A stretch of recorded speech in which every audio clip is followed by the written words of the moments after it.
The Nutcracker by Allison J. It was Christmas Eve and snow fell softly on the ground. Inside it was warm and cozy, the air filled with the smell of gingerbread. Clara could hardly wait for Grandfather Drosselmeyer to arrive for the party. As if on cue, the door burst open. A poof of snow settled on the stoop. There was Godfather Drosselmeyer with his flowing cape and curly mustache. "Merry Christmas," he bellowed, and scooped Clara up in a great big hug. Godfather Drosselmeyer was a famous toy and clock maker. He could make a toy out of anything, even an empty spool of thread or an old bottle cap. Now the children gathered around as he reached under his cape and produced one bright package after another. "Thank you," cried the children as they tore open their gifts. Clara's brother Fritz got a wooden toy sword, Anne got a lovely doll with sparkling fairy wings, and Ben got a wind-up mouse that was so fuzzy and gray it almost looked real.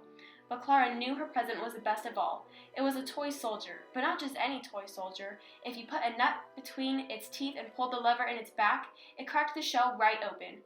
"Oh, thank you," breathed Clara. "I love it."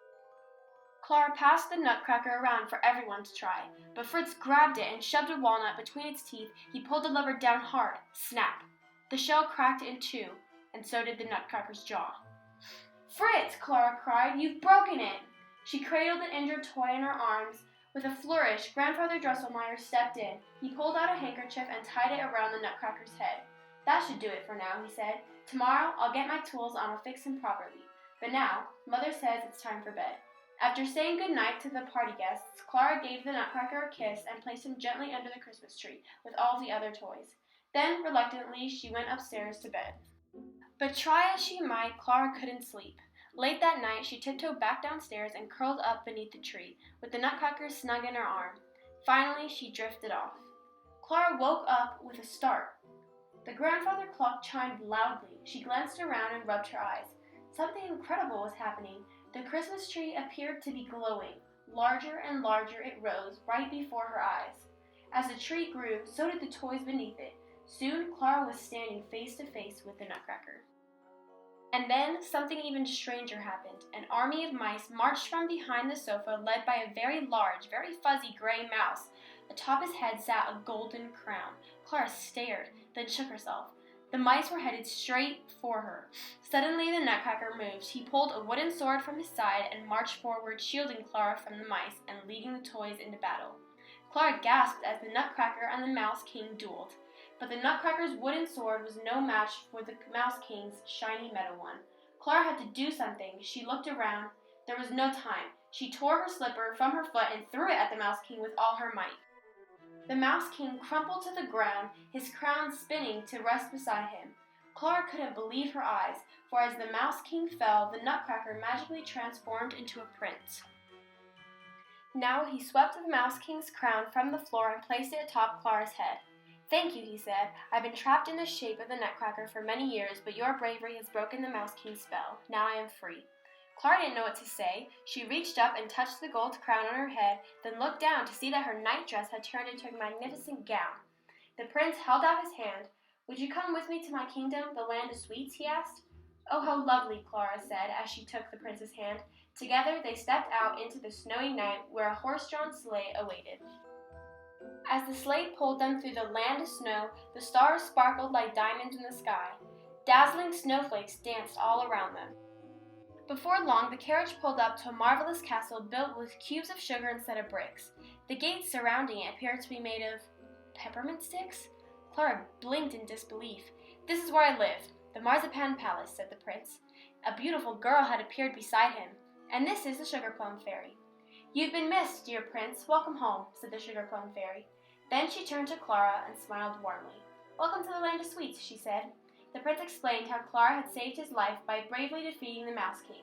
Now the Sugar Plum Fairy took Clara's hand in her own. "We must have a feast," she declared, "a great banquet in your honor, with delicious food and wonderful dancers." Clara and the prince had barely sat down when the festivities began. First, waiters wheeled out an enormous box of chocolates, but when the lid was removed, 2 Spanish dancers leaped out clicking their castanets. A giant teapot was then pushed into the room. Clara peered at it cautiously. 3 graceful Chinese acrobats suddenly sprang from it and whirled dramatically across the floor.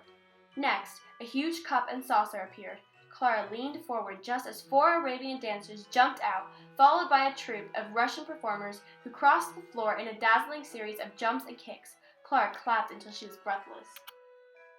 After a short pause, Mother Ginger emerged. She wore an enormous skirt, and Clara giggled in surprise as 6 French children scampered out from beneath it.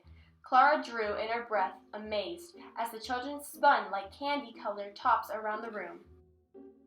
Finally, a dozen girls wearing brightly colored rose petal skirts performed an enchanting waltz. As the dance ended, the Sugar Plum Fairy came forward. The prince joined her, and the two danced a magnificent duet. Each time the Sugar Plum Fairy spun around, her sparkling skirt and wings cast the moonlight in prisms around the room. As the festivities wound down, Clara stifled a yawn. "It is time we took you home," the prince told her softly. "I don't want to leave just yet," Clara said sleepily. But as she spoke, her eyes began to close. The prince picked her up and carried her out to the awaiting sleigh. He placed her gently inside and whispered something in the horse's ear. In an instant, the sleigh was whisking Clara home through the snow. On Christmas morning, Clara woke in her own warm, cozy bed. Her beautiful gown had turned back into a nightdress, and when she reached up for her crown, there was nothing there. Then Clara noticed a flash of red beside her. It was her Nutcracker, without the handkerchief bandage and perfectly whole. Clara scooped him up and hugged him close. Though she never told a soul about her adventure, she hoped in her heart that every Christmas Eve might be as magical as this one.